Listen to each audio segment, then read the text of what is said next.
Show me what you got. This is a big month in the world of action-adventure games. Or is it? I'm not even sure anymore. Action-adventure has lost all of its meaning. Now, I had to catch some fat because here at Game Hotspot we cover only story-driven action-adventure games. And there's some big ones. We're going to break down each game, and then at the end, we'll say which games we think are going to hit and which ones will flop. Number 7, Suicide Squad, Kill the Justice League. The fastest man alive! It's the Flacker! If you're a fan of the Arkham games, then maybe you'll be a fan of this one considering it's from the same team. It's got much the same action style. Well, it's got the same faraway point of view to the pull the camera in close while you headbutt or kiss each other style. The action does feel like it's a 100-mile-an-hour roller coaster where the brakes will probably work. I mean, this is some really nutty movements if the gameplay footage and the trailers are to be trusted. And we have to trust them because the media didn't get early review codes to give the public a proper review.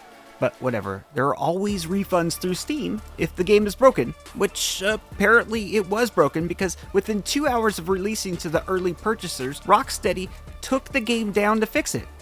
Apparently you logged into the game and were fed the ending of the game.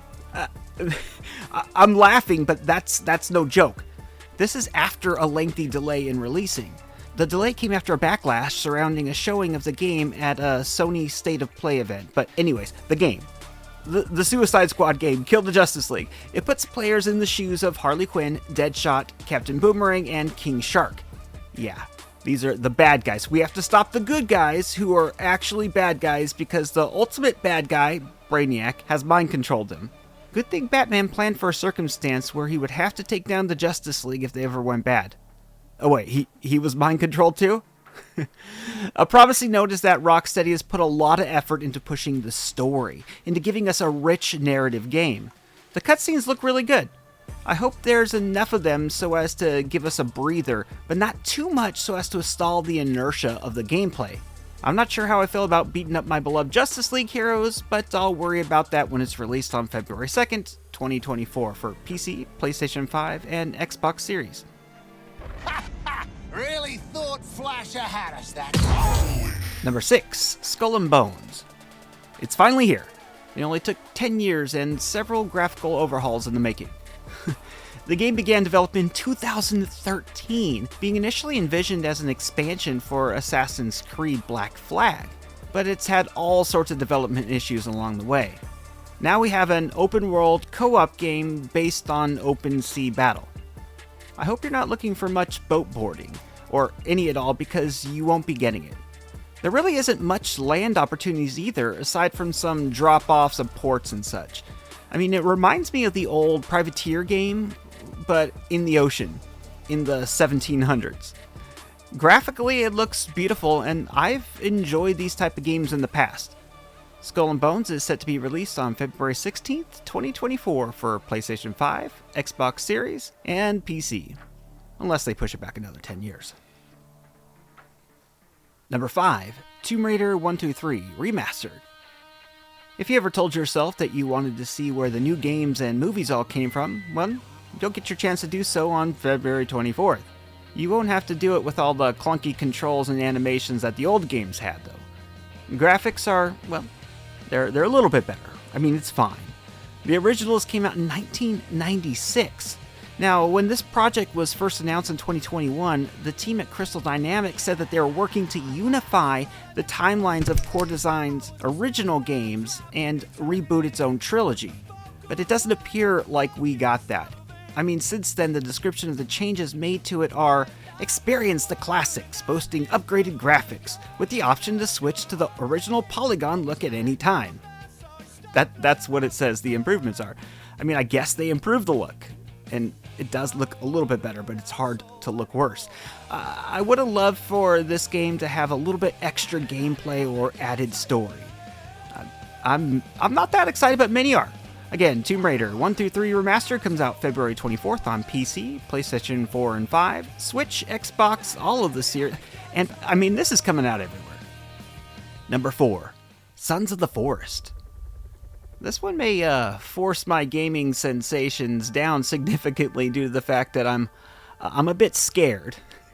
I mean, this has some terrifying footage, and I'm not sure my pants can handle the mess. This is the sequel to the 2014 game The Forest, which was pretty good in its own right. This came out in February 2023 in early access to positive reviews. This is another survival game with a story. You're a contractor whose heli was shot down, and throughout the game you learn about your employer and uncover their plans, all while running, hiding, and doing whatever needs to be done to survive against cannibals and mutant cannibals. Are you scared like me? Well, hey, that's fine. There's room for people like us. You can play with friends. It's a 8-player co-op. Sons of the Forest official release is set for February 22nd. Number 3, Nightingale. There's a trend that we're seeing an increase of story-thick survival games. Nightingale appears to be the next in line. This is an absolutely bonkers concept. Very steampunked with a mix of fairy tale, but not Mother Goose. We're talking Brothers Grimm. Some real Pan's Labyrinth vibes here. So it's your goal to make it to Nightingale, and to do that you and your friends need to survive. It's got your typical base building gameplay mixed with a dimensional twist or a realm twist. You have these network of realms, and all of the realms are connected by portals, but that network of realms has collapsed and you're stranded in a realm that's, it has deadly creatures that look like this. Anyways, you have some cards that control, which I assume appear to be like an unstable portals, so you can transfer, you can jump a little bit. You're kind of blind jumping through these portals. It's kind of like that old TV series Quantum Leap. Anyway, that's my take from what I've read and seen. It's unique, it's odd in the right way. It's coming out on February 22nd for early access. PC only.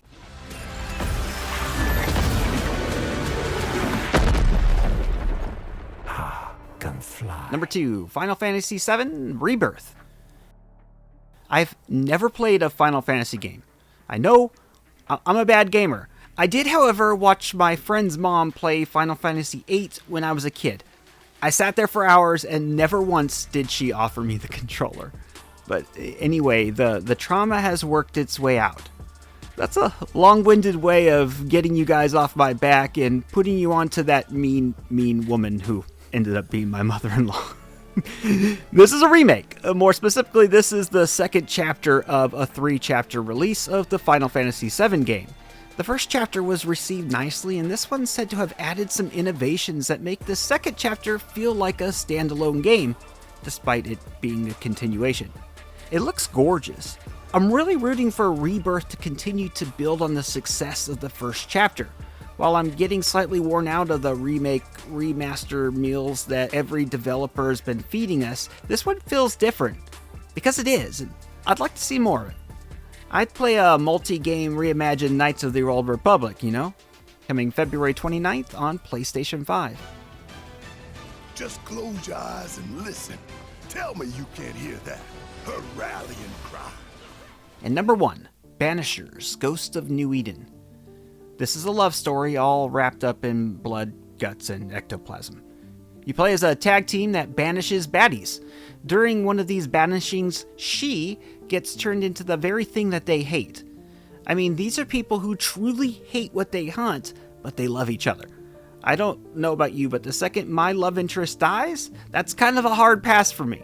It's an easy decision for me to let go of the dead, but not for the hero. He wants to bring her back. This is a game that is all about decisions. And make no mistake, your decisions are huge. They have huge consequences. Through this game, you have to decide who lives, who dies, along with your adventure in bringing her back to the living. This is made by Don't Nod, and they have been killing it with the story-rich games for years, and this one appears to be another killer. It's got a really cool tag-in function where you can call in your partner to finish off some combos or pick and choose which character to use depending on the situation. You have his human skills as being a brawny badass and her ghostly skills that are really quite sick. This looks really, really good. And we get to find out for sure on February 13th on PC, Xbox Series, and PlayStation 5. So which ones of these will be a commercial success and which ones will be a flop? Suicide Squad is the exact type of game that people will love or hate, and it appears that Rocksteady has put a ton of money into this game. The vibe I'm getting is not good. This one may miss its mark.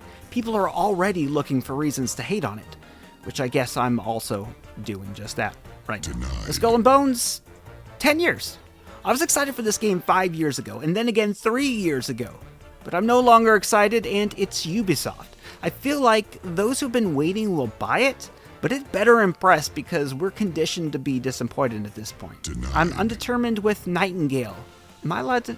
I think I'm allowed to do that. It's early access, and I feel like I can take a wait-and-see approach on Nightingale. The rest are going to hit. Sons of the Forest has already had a successful early access. Tomb Raider really isn't taking much risk, so it's hard to let people down. Final Fantasy has already hit with Episode 1, and number 2 looks even more impressive, and I truly believe that Don't Nod takes a huge step up and establishes themselves as a premier development company with Banishers. That's it! Head on over to AdventureGameHotspot.com, the home of adventure games for all sorts of adventure game stuff. We at Adventure Game Hotspot love you all. Treat everyone nicely, and we'll see you in the next video. Take care, everybody.